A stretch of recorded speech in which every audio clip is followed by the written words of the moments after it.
John Amos was never just another television actor. He became a symbol of fatherhood, discipline, and self-respect for an entire generation. And when he passed away on August 21, 2024, at the age of 84, something unusual happened. The news did not break immediately. Weeks passed before the public fully absorbed it. Memorials were held. Tributes poured in. Yet observers quickly noticed something missing. Familiar faces from Good Times were not visible in widely circulated images. Was that absence meaningful? Or are we sometimes too quick to turn silence into scandal? Before he was James Evans on Good Times, John Amos was a young man born on December 27, 1939, in Newark. He did not grow up surrounded by glamour. He grew up in a working-class environment shaped by discipline and expectation. In the 1940s and 1950s, Newark was not a place that manufactured celebrities. It produced survivors. After high school, he studied sociology at Colorado State University. Why sociology? For a young man who would later portray working fathers and historical figures, that choice seems telling. Sociology teaches observation. It teaches you to look beyond surface behavior and understand systems, pressure, inequality. Years later, when Amos stepped into roles about poverty and pride, he wasn't guessing. He had studied the structure behind it. But acting was not his first ambition. In the early 1960s, Amos pursued professional football. He signed with the Denver Broncos when the American Football League was still forming its identity. Later, he had a stint connected to the Kansas City Chiefs. Yet his time in professional football was short. He was cut from rosters. Contracts ended before they truly began. For many men, that would have been a crushing blow. For Amos, it became a defining lesson. Your value is not determined by whether someone keeps you on the team. Let's pause here. How many people in midlife or beyond understand that lesson deeply? How many careers take unexpected turns? How many times have you had to rebuild after a door quietly closed? After football, Amos worked as a social worker. He engaged directly with families navigating poverty and systemic challenges. He listened. He observed. He saw fathers struggling to maintain dignity when resources were scarce. This was not theory, it was reality. So when he later portrayed James Evans, a working-class father in Chicago housing projects, he did not act dignity. He understood it. In the early 1970s, Amos appeared on the Mary Tyler Moore Show as weatherman Gordie Howard. It wasn't a starring role, but it introduced him to national audiences. His presence was steady, grounded. He didn't chase punchlines, he commanded attention. Then, in 1974, Good Times changed everything. As James Evans Sr., Amos portrayed a strict but loving father determined to hold his family together. At a time when many black male characters on television were written as exaggerated comic relief, James Evans stood upright. He worked. He disciplined. He protected. He believed in responsibility. For millions of viewers, particularly those who had grown up without seeing such representation on television, this mattered. But success often carries complications. As Good Times gained popularity, another character surged to the forefront, J.J. Evans, played by Jimmy Walker. His catchphrase became a cultural sensation. The audience loved him. Ratings climbed. Scripts began to tilt toward broader comedy. Here is where the story becomes more complex. Amos did not object to comedy itself. What troubled him, according to his later interviews, was the direction. He feared that the show was drifting away from its original focus on a working family struggle and toward exaggerated humor that risked reinforcing stereotypes. Was this professional jealousy? Or was it philosophical disagreement? That distinction is crucial. Alongside Amos, Esther Rall, who played Florida Evans, also voiced concerns about the show's evolving tone. Both actors believed the series carried responsibility. It wasn't just entertainment, it was representation. Yet television is also business. When laughter increases ratings, executives notice. Advertisers respond. Storylines shift.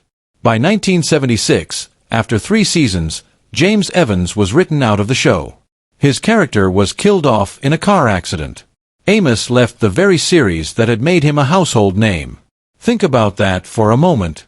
How many actors would walk away from a hit show at the height of its popularity? How many professionals in any field would leave stability because of principle? For Amos, it was not reckless. It was necessary. Some believed he had damaged his own career. But in 1977, he appeared in Roots, the groundbreaking miniseries that became a cultural phenomenon. In that historical drama, Amos delivered a powerful performance that proved he was far more than a sitcom father. He carried emotional weight, historical gravity, and dramatic authority. Later, in 1988, he played Cleo McDowell in Coming to America opposite Eddie Murphy. The role blended humor and grounded realism, becoming part of pop culture memory. Decades later, he appeared in The West Wing as Admiral Percy Fitzwallace, a role that radiated quiet authority. Across 4 decades, Amos worked steadily. No headline-grabbing scandals. No desperate reinventions. Just consistency. Looking back, a pattern emerges. He did not chase trends. He chose roles aligned with his values. He left when he believed compromise went too far. He returned when the material demanded seriousness. So when he passed away and memorial services were held in separate gatherings organized by different sides of the family, speculation quickly followed. Why multiple services? Why were some former cast members not visible in photos?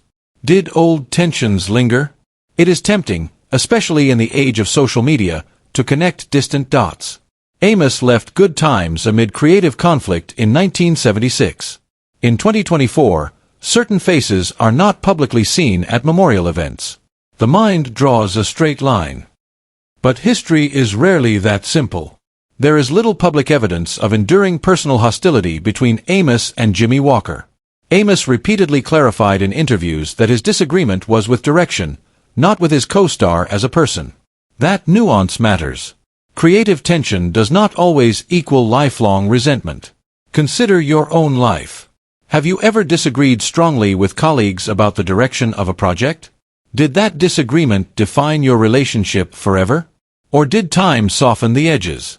In Hollywood, absence in a photograph can mean many things. Scheduling conflicts, private attendance, family preferences, or simply incomplete media coverage.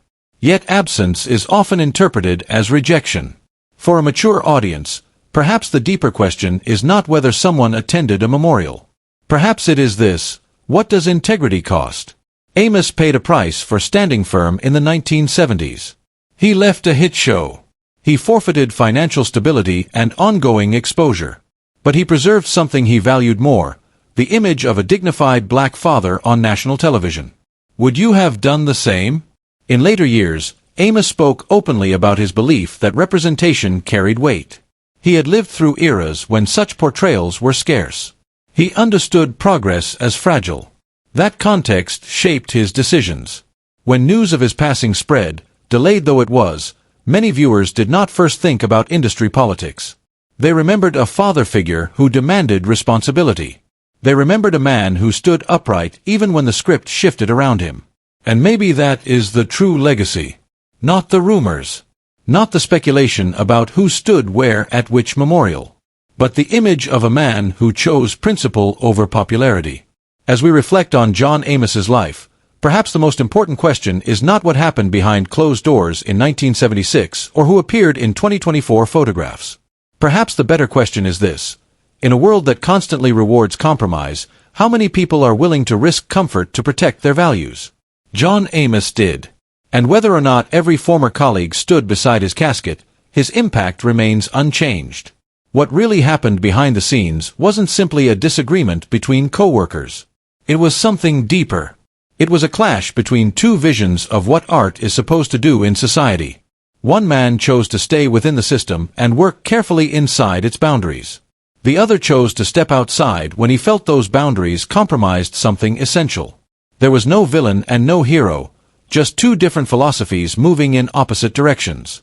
Before we examine the controversy surrounding the memorial and the reported absences, let's pause and ask ourselves: when artists disagree about principle, do we call it conflict or conviction?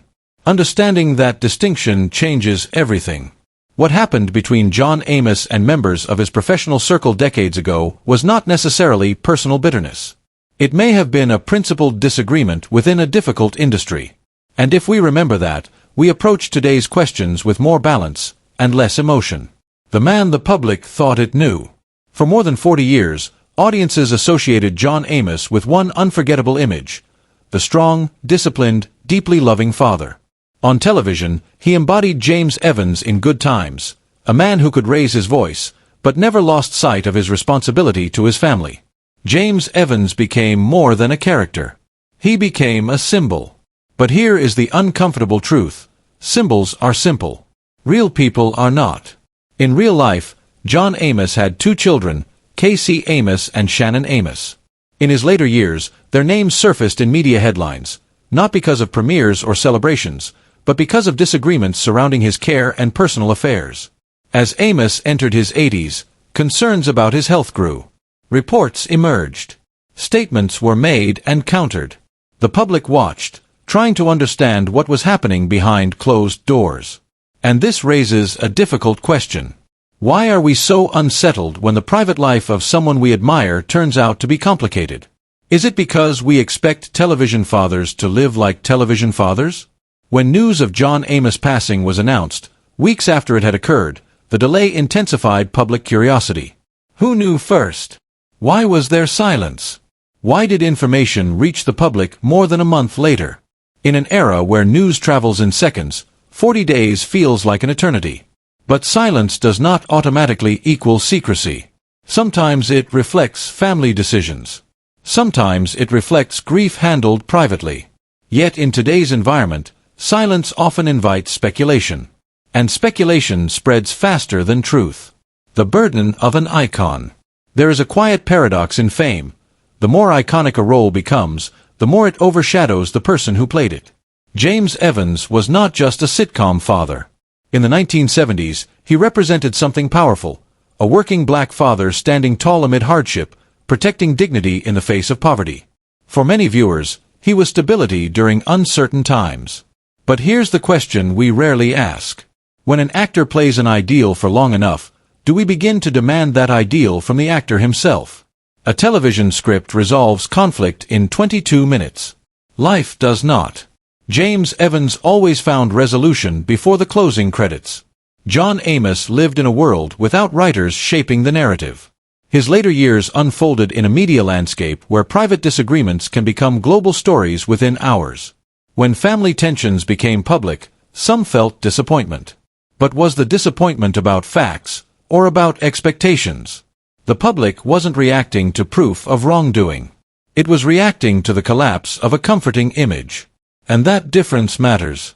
John Amos was an actor. A serious one. A disciplined one. But he was not a fictional character bound to a moral script. His personal life did not follow a tidy three-act structure. It included differences, emotions, choices, like every other human life. Perhaps the more revealing question is this: why do we struggle to separate the role from the man? Icons are designed to inspire. Human beings are designed to live. When those two realities overlap, we celebrate. When they diverge, we feel betrayed, even if no betrayal occurred. The timeline that sparked suspicion. Let's focus on facts.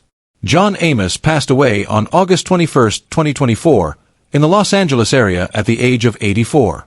Media outlets, including People, reported the cause as congestive heart failure. He was cremated on August 30, 2024.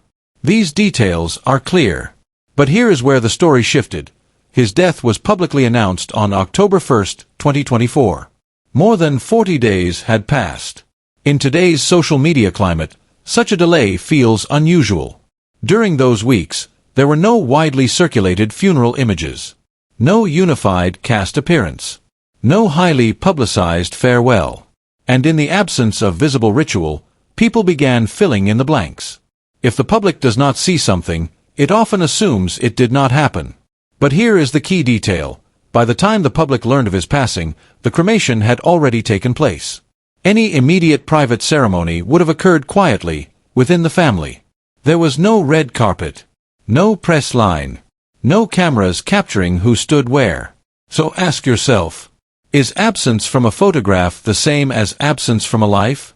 In an age where visibility is equated with loyalty, That assumption is powerful, but not always accurate. The memorial question. Now we reach the heart of the controversy. Did the cast of Good Times refuse to attend John Amos Memorial? Before answering, we must clarify something essential. There was not just one memorial. Reports indicated that at least one celebration of life was held on November 21, 2024, in Los Angeles. Another event was reportedly planned separately. Different organizers. Different family involvement. When memorial events are not unified, attendance becomes complicated. Invitations can feel symbolic. Presence can be interpreted as alignment. Absence can be interpreted as opposition. And interpretation is not the same as fact. No reputable source has confirmed that the cast publicly declared a refusal to attend. What exists are photographs from certain events that did not include every familiar face. But photographs only capture what is visible, not what is personal, private, or logistical. Consider practical realities. The cast members are no longer young. Travel is not simple. Health concerns are real. Public appearances at emotionally charged gatherings can be difficult.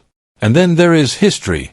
John Amos famously left Good Times due to creative disagreements. That departure was about direction and dignity, not personal animosity, but it did shape the show's history. So here is the central question. Was it refusal, or simply circumstance?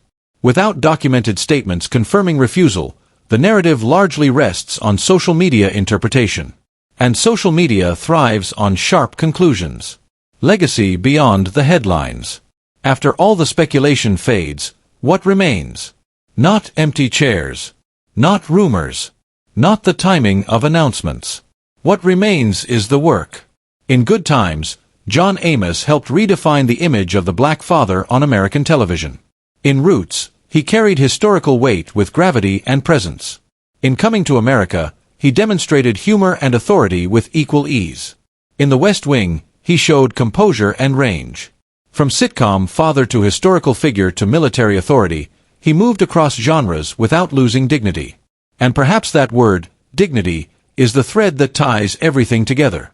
John Amos belonged to a generation of actors who challenged how black men were portrayed. He did not quietly accept stereotypes. He was willing to walk away from success if he believed a character was being diminished. That choice, principled, costly, deliberate, defined him as much as any role. So when we return to the question of who attended which ceremony, perhaps we should widen the lens. Is a legacy measured by memorial attendance or by cultural impact? Memorials last a day. Performances last decades. The image of James Evans standing firm in a modest apartment continues to resonate because it represented something larger than entertainment. It represented resilience. John Amos was not flawless. No one is. But imperfection does not erase contribution. Complexity does not cancel achievement. If anything, it reminds us that powerful art is created by real people, not manufactured symbols. A final reflection. There is a temptation, especially in modern culture, to reduce every story to a simple conclusion. Loyalty or betrayal, unity or division, respect or disrespect. But life, particularly a life lived in the public eye, is rarely that tidy. The gap between August and October created questions. The existence of multiple memorials created speculation. The absence of certain images created assumptions. Yet none of those elements erase 4 decades of meaningful work. Perhaps the most mature response is this: to honor the symbol without imprisoning the man inside it. To recognize that icons inspire, but human beings endure complexity. To accept that sometimes not seen does not mean turned away. John Amos leaves behind more than rumors. He leaves behind performances that shifted perception, challenged stereotypes, and strengthened representation. And in the end, that legacy stands firmer than any headline.